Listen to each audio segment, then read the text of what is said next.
السلام عليكم ورحمة الله وبركاته. اليوم أقدم لكم طريقة عمل كيكة السويس رول، سهلة وسريعة وبدون فرن.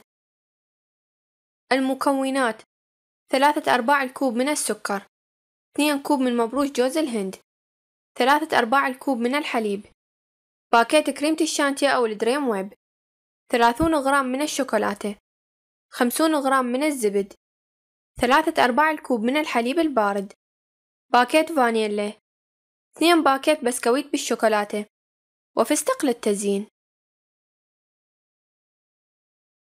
ونبدأ بسم الله. نقوم بطحن 2 باكيت من البسكويت بالشوكولا بواسطة الخلاط، ثم يوضع في إناء كبير.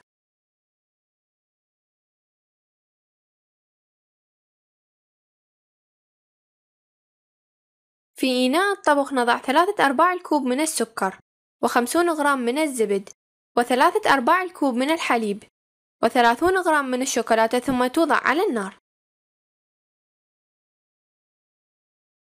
نمزج المكونات إلى أن تذوب تماما.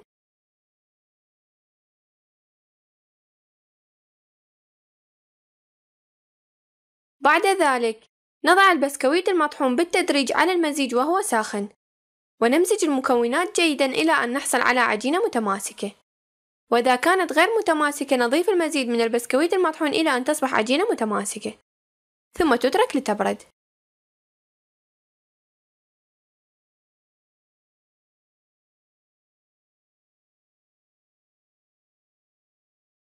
في إناء الخلط نضع باكيت من كريمة الشانتيه أو الدريم ويب، ثم نضيف باكيت من الفانيلا والذي يساوي 5 غرامات، ونضيف لهم 3/4 الكوب من الحليب البارد، ونمزج المكونات إلى أن تصبح كريمة متماسكة.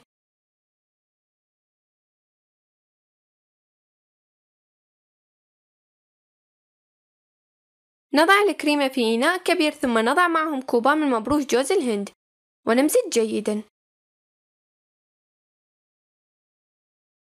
على كيس الطبق نفتح عجينة البسكويت وترص قليلا باليد، ثم نضع فوقها كيس ثاني ونقوم بفتح العجينة بالتساوي كما في الفيديو.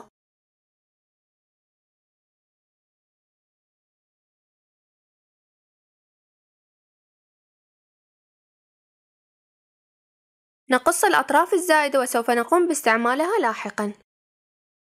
نوزع كريمة مبروش جوز الهند بالتساوي بحيث تكون طبقة رقيقة،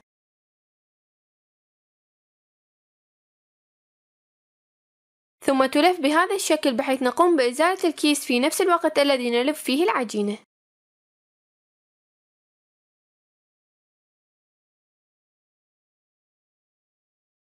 ترفع الكيكة وتوضع في طبق التقديم وتوضع في الثلاجة لمدة ربع ساعة.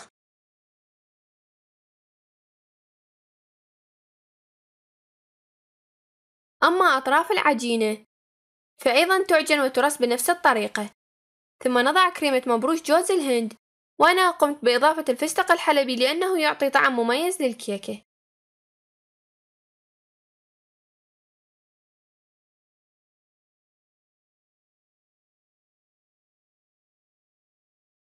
ثم تلف وتوضع في طبق التقديم وتترك في الثلاجة لمدة ربع ساعة أيضا.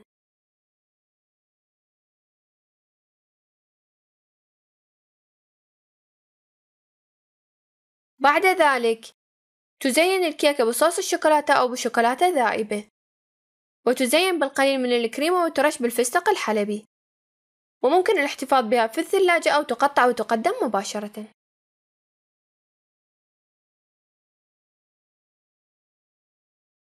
وإذا أعجبك الفيديو المرجى الضغط على لايك والاشتراك في القناة ليصلك كل جديد، ودمتم في حفظ الرحمن.